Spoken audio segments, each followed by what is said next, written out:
정치톡톡 시간입니다. 이병주 기자와 함께합니다. 어서 오십시오.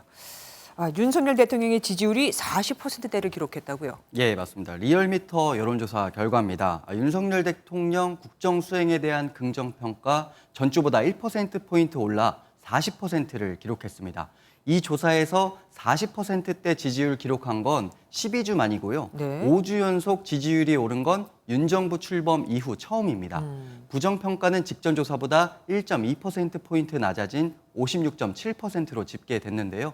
리얼미터 측은 윤 대통령의 외교 안보 관련 행보에 대한 공감대가 확산한 걸로 분석을 했습니다. 그럼 정당별 지지율은 어땠습니까? 네, 대통령 지지율이 올랐지만 여당인 국민의힘 지지율은 소폭 떨어졌습니다. 네. 국민의힘은 전주보다 0.4%포인트 내린 38.1%를 기록했고요. 더불어민주당은 2%포인트 넘게 올라 44.5%를 기록했습니다.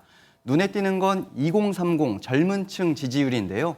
김남국 의원 코인 사태 이후 민주당에 대한 젊은 층 여론 악화됐었는데 이번 조사에서는 국민의힘 지지율은 떨어지고 민주당 올랐거든요. 네. 지난주 조사만 해도 2030 민심은 민주당에서 각각 12.9%포인트와 8.5%포인트 떨어졌던 반면 국민의힘 지지율은 12%포인트와 6.8%포인트 올랐었습니다.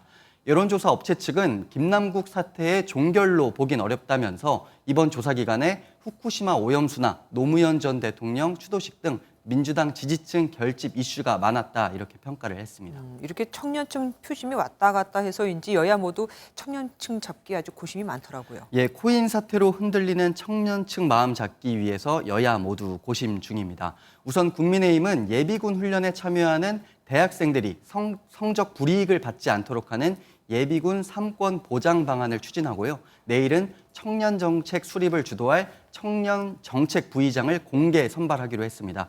민주당도 현재 상황 심각하게 받아들이고 있는데요. 다음 달 2일에는 박광온 원내대표가 새 원내 지도부와 첫 워크숍을 열고 민심의 흐름을 듣기로 했습니다. 또 중장기 전략 구상한다는 계획입니다. 내일이 5월 임시국회 본회의 마지막 날이잖아요. 눈에 띄는 법안 처리가 하나 있죠. 예, 내일 본회의 오후 2시부터 진행됩니다. 이 회의에서 윤석열 대통령이 제2요구권을 행사한 간호법 재표결 예상이 됩니다. 네. 여당은 정부와 협의한 중재안을 더 논의해야 한다는 입장인 반면 야당은 중재안이 새로운 게 아니라며 기존 법안 처리를 주장하고 있습니다. 적법한 절차에 따라서 통과된 법안이 있는 상황인 건데 거기에 대해서 기존에 논의했던 안들을 반영해달라고 얘기하는 것은 적절하지 않은 것 같고요. 예, 대통령 거부권 행사로 국회로 돌아온 법안이 통과되기 위해서는 국회의원 과반 출석의 3분의 2 이상이 찬성을 해야 합니다. 네. 산술적으로 보면 의원 전원이 참석한다고 가정했을 때 200명 이상이 찬성해야 하는 거죠. 네. 국민의힘 이탈표가 상당히 많지 않는 한 가결 가능성 매우 낮은데요. 그럴 경우 앞선 양곡법 때처럼 간호법안은 그대로 폐기됩니다.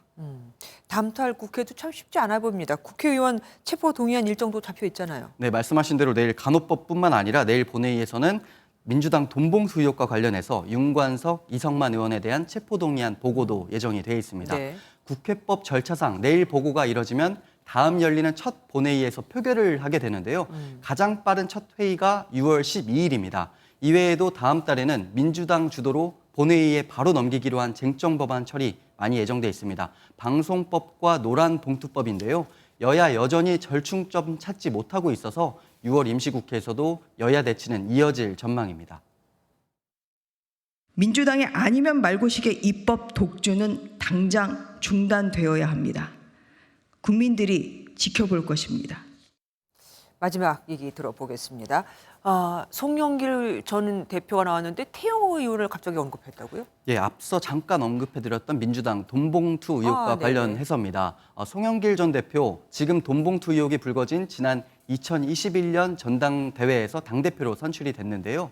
이로써 검찰이 돈봉투 사건의 최대 수혜자로 자신을 지목하고 있다면서 태영호 의원 녹취록을 소환해 SNS에 오늘 글을 올렸습니다. 태영호 의원 녹취 사건이라면은 이진복 정무수석과 나눴다는 그 대화 내용 아닙니까? 예, 맞습니다. 당시 태 의원이 이 수석과 공천을 대가로 대통령 한일 외교에 대해 옹호해달라 이런 예. 대화를 나눴다는 의혹이었습니다. 맞아요. 송 전 대표는 이 녹취가 사실이면 태 의원 발언의 최대 수혜자가 윤석열 대통령 아니냐 이런 주장을 폈습니다. 그러면서 대통령실의 공천 개입은 정당 민주주의 근본을 무너뜨리는 일이라면서 대통령에 대한 수사를 촉구했습니다. 예, 이병주 기자와 정치톡톡 함께했습니다. 고맙습니다. 안녕하세요, 김주하입니다. 공정하고 신속한 MBN 뉴스 유튜브를 통해서도 만나보실 수 있습니다. 특히 더 많은 뉴스와 라이브를 보고 싶으시다면 오른쪽을 눌러서 구독하시면 됩니다. 어렵지 않죠? 빠르고 정확한 뉴스로 계속 찾아뵙겠습니다. MBN 뉴스를 시청해 주신 여러분 고맙습니다.